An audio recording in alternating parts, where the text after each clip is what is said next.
Hey, Quinn Police Motor Training. Good morning. I have a new technique for you that I want to walk you through. I've been using this for about a year now. What it is I am prematurely loading the front of the motorcycle before natural weight transfer takes place under traditional braking. So, what does all that mean? In a motor competition pattern, we have a lot of hard accelerating into hard braking and then turning movements. Well, one of the things I noticed over time was as I tried to go faster and faster and faster, I would accelerate, weight transfer goes back, I'd get on the brakes, off the throttle and on the brakes. But when I was doing that, coming off the throttle and onto the brakes, I was getting into the brakes harder and harder, and it was starting to A, full lock skid, or B, go into ABS. So why was that happening? Well, the reason it was happening was because when I was coming off throttle and on brakes, I was doing it really before I had that natural weight transfer to really load the front tire. If you've ever panic stopped your motorcycle where you're just riding along and all of a sudden panic and grab a whole handful of brakes and then the front end locks up or you go into ABS, the same thing is effectively occurring where you grab the front brakes so soon rather than easing into them and modulating them so that you increase the amount of pressure over time, which gives you time for natural load to get over the front so you can brake harder and harder and harder. Instead, you panic brake, you just grab a handful of brakes and there's no load over the front tire and it goes into a skid. That was starting to happen to me in competition because I'm trying to go faster and faster and faster. I'm trying to brake later, brake harder. I'm trying to stay on the gas as long as I can and transition into the brakes as quickly as I can and as hard as I can. I started losing the front. So what I started doing was, okay, well, so there's this gap in time and distance between natural load and load over the front, right? That weight transfer.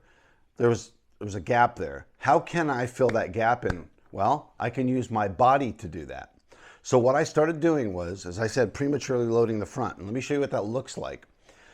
I want you to imagine that my throttle, that there's, when I'm on throttle, there's a tight string going from my throttle to my butt. All right? And as I roll off that throttle, before I'm on the brakes, I'm starting to come off the throttle, however slight. And as I roll off that throttle, it's picking my body up and putting me up over the triple clamps of the motorcycle, okay? Just follow me here. Now, as that happens, what's happening is, before I'm really on the brakes, I've already loaded the front with my weight.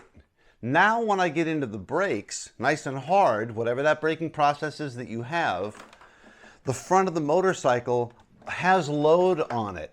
So that panic braking scenario where we're just going from no brakes to all brakes, which is not allowing time for the weight transfer and effectively causing all kinds of havoc because we don't have load on the front, I'm eliminating that by loading it, knowing, see, and this is where it works in a motor competition, knowing I'm going to roll off throttle and I'm going to load the front. I'm going to need it loaded right here. So I'm not in a panic situation where I don't know where I'm going to need to apply brakes. I know where my braking marker is. It's right over there. So that's important for you to appreciate that this is a motor competition technique, not a street technique, right? So as soon as that nice tight string, as soon as I come off the throttle, I'm throwing my weight up here. By the time I'm on the brakes, we already have weight here. Now I hammer brakes, the front end is loaded. I can brake much, much more aggressively and my overall braking force can be greater because there's also a 200-pound person, and because of my height, I got some lever there. I got some leverage up over the front of this motorcycle. Now, this doesn't work on a sport bike. It doesn't work on a supermoto or a light, short wheelbase motorcycle. You would not use this. Primarily, think about this. What is this motorcycle? This motorcycle is a sport touring bike, right? A Harley is a touring bike. Well, what are the characteristics of a bike like that? Well, they're longer, right? Wheelbase is a lot longer. They're generally a little lower. They're definitely a lot heavier. The suspension's a lot softer. And it puts the rider somewhere in the middle of the bike, meaning that when I'm going from acceleration and I'm going to brakes, my rider weight is not really a major contributor in loading that front wheel. Think about a sport bike. Your weight, you're up here over the bike, okay? So yes, it has aerodynamic benefit, right? That I'm up here, but it also means as soon as I'm on the brakes, my body is loading that front wheel. Not to mention it's a lighter bike and it's a shorter wheelbase. All this technique would do is throw me into a stoppie. So it wouldn't be relevant.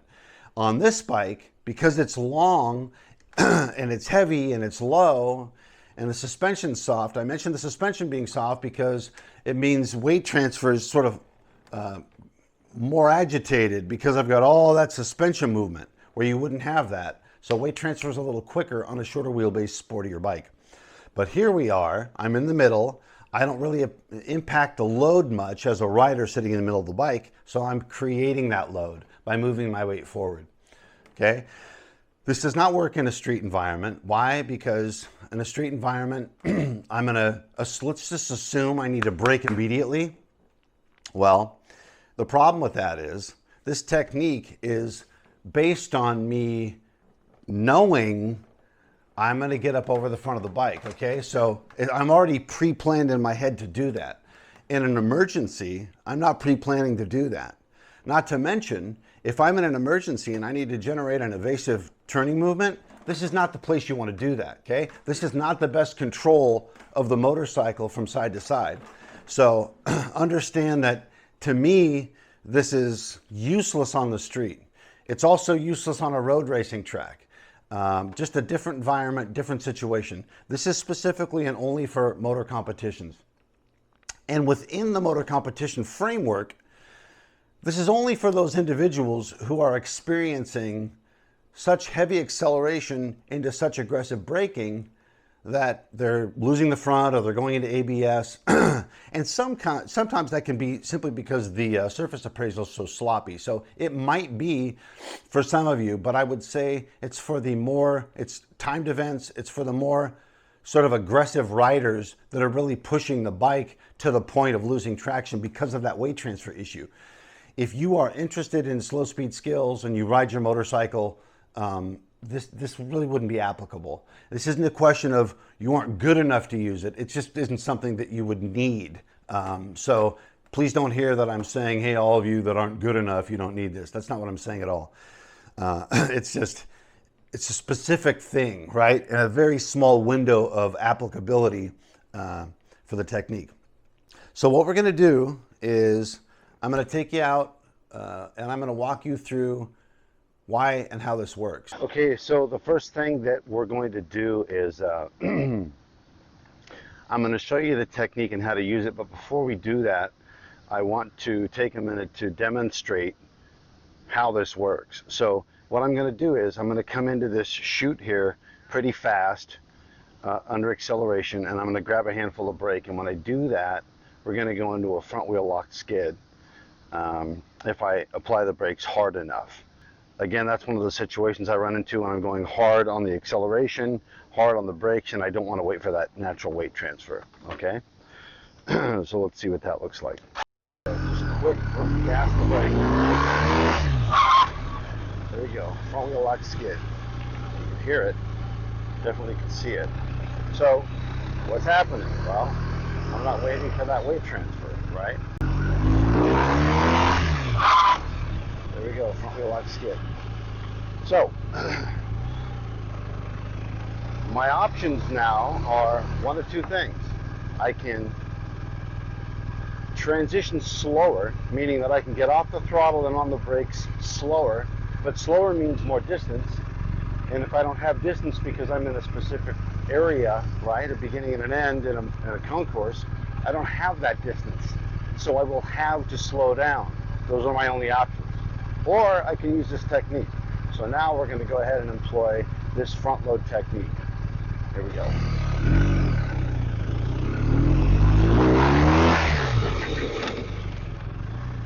No front wheel lock skid.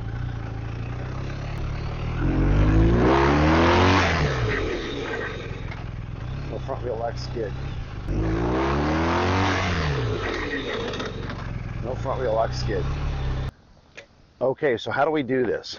This is the first thing we're going to do is what I call the 3-step. You just need to understand how to do this exercise. So first thing we're going to do, we're going to accelerate, right? This is step 1. Just accelerate, but about 50% of whatever you're going to do. We don't need momentum. We don't need a lot of forces. We don't need a lot of momentum anyways.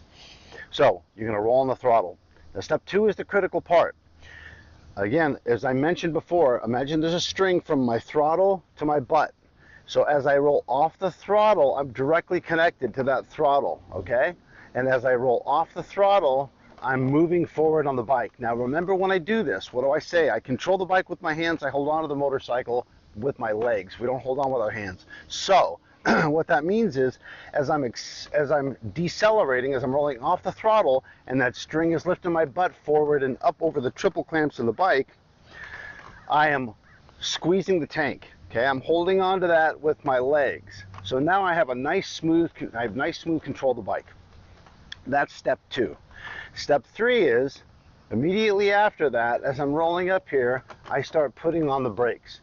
Remember, we don't want to wait for that weight transfer until we can get on the brakes nice and firm. So we're going to, as soon as we roll off the throttle and move our body up, now we're going to start getting on the brakes. So that is the 3-step.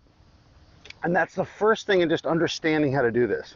So let me just demonstrate that. All I want you to practice is accelerating, and then immediately under decel, get forward and get on the brakes. That's the whole thing. Accelerating, coming off, and getting on the brakes. So we're not stopping. We're not getting into threshold brakes. But accelerate, off, and remember, that throttle is connected to my butt. So as soon as I roll off that throttle, I'm on, off, on, off. That's the drill. That's the most important part. Now the nice thing is, as I pick up speed and I roll off, it's going to become more natural to move my body forward, because I will have some engine braking, some deceleration naturally from rolling off the throttle that will move me into that position. Rolling off, putting on the brake. Okay? So we want to practice that. We're loading the front before we're on the brakes, so we can get on the brakes harder, immediately, and ultimately have more braking force because there's more weight over the front. That string is going to be your guide. That string is your guide, okay? Now the second piece to this, once you've worked that out and you kind of have it figured out in your head, and you've sort of muscle memoried this, do this 1,005 times. We're still not going fast yet. What I want you to now work on, once you've gotten that process down, is the turning portion, okay? It does us no good if we're just good in a straight line, because the goal is, or I should say, the necessity here is that we're going to execute a turning movement. That's the whole idea here, right? We want more throttle, more brakes before a turning movement. So I want you to start now putting this together within the confines of a motor competition environment. So I have these cones down here. I'm going to come at them accelerating just like I did before, about 50%. I'm going to get off throttle, move my body forward, get on the brake, slow down, and then whatever my natural process is for turning, and if that's sitting back down and turning, you get around. Now, some people watching this might say, well, whatever gains I had in all that accelerating and braking force, I'm losing and wasting time now having to sit back down, get situated, and turn the bike around.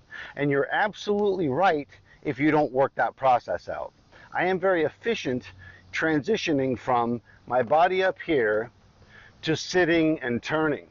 And the reason I am, in part, is that one of the key things to getting this bike turned around quick is getting up here over the axis of the motorcycle.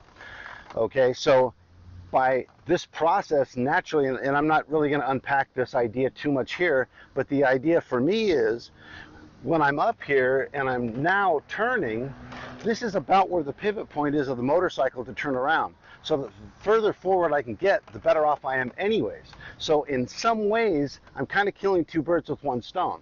I'm hammering the brakes, getting myself up here, right? killing the throttle, put my weight up here, on the brakes hard, hard, hard. Then I execute my turning movement, and that turning movement, for me, my process, I'm up here and forward. So it almost forces good forward body position during that turning movement. We don't want to necessarily be back here anyways. I don't want to hammer the brakes right here, now sit way back here and turn around. This isn't where I want to be to turn around. I want to be up over the motorcycle anyways. So you kind of are gaining that other little icing on the cake by being put forward prior to the turning movement. So let's work on that. So this is, again, just like exercise 1 that we just did, except now we're going to turn around. So we're going to start to put this together within the framework of how we would use it in competition. Nice and smooth. So I'm on the gas, off the gas, on the brake. Now I'm going to turn around. That's it. That's the drill. Okay, we're just executing that turning movement. On the gas, off, brakes, turn. That's all we're doing here. Here's where the rubber meets the road.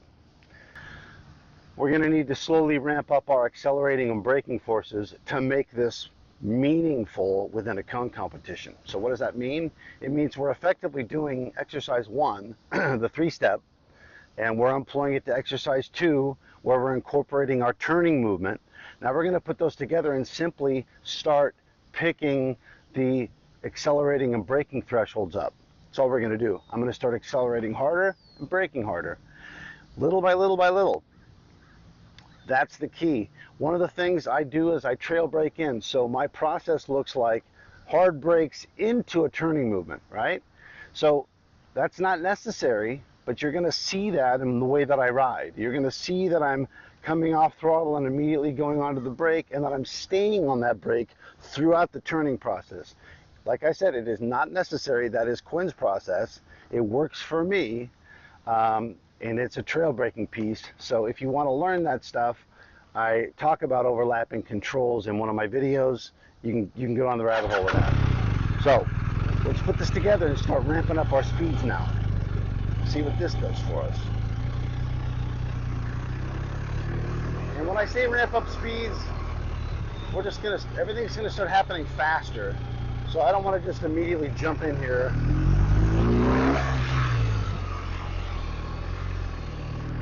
go hard, hard, hard, hard, hard. Okay?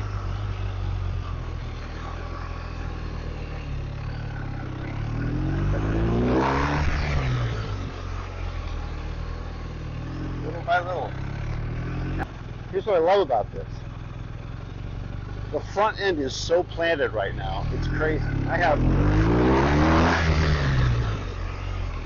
all the confidence in the world to really drive this motorcycle into that turn.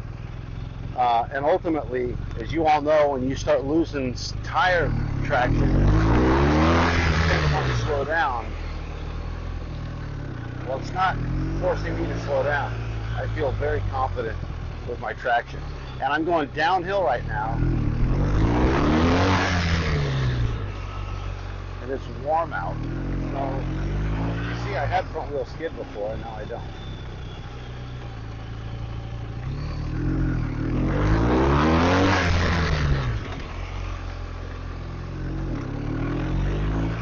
So we can do this till the cows go home.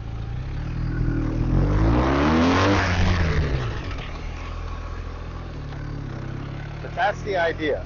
Harder and harder and harder thresholds. So you start getting comfortable with that idea.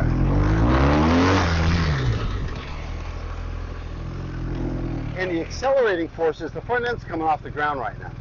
Why that's important for me to tell you is that that's maximum weight transfer. I mean, I'm going from a wheelie to threshold brakes, and that's a dangerous transition. And this is insurance, this technique. All right, so there you have it.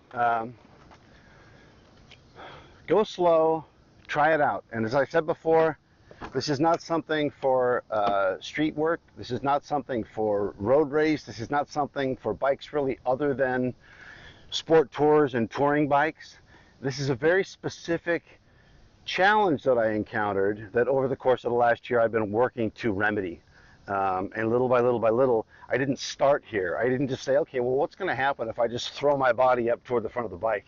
That's not how we got here. We got here by crawling up little by little by little. But I'm saving you the year of, well, what will this do if I do that? And what will this do if I do this? Right now, you can't see it, but I have knee pads on. These are like neoprene, like wrestling knee pads.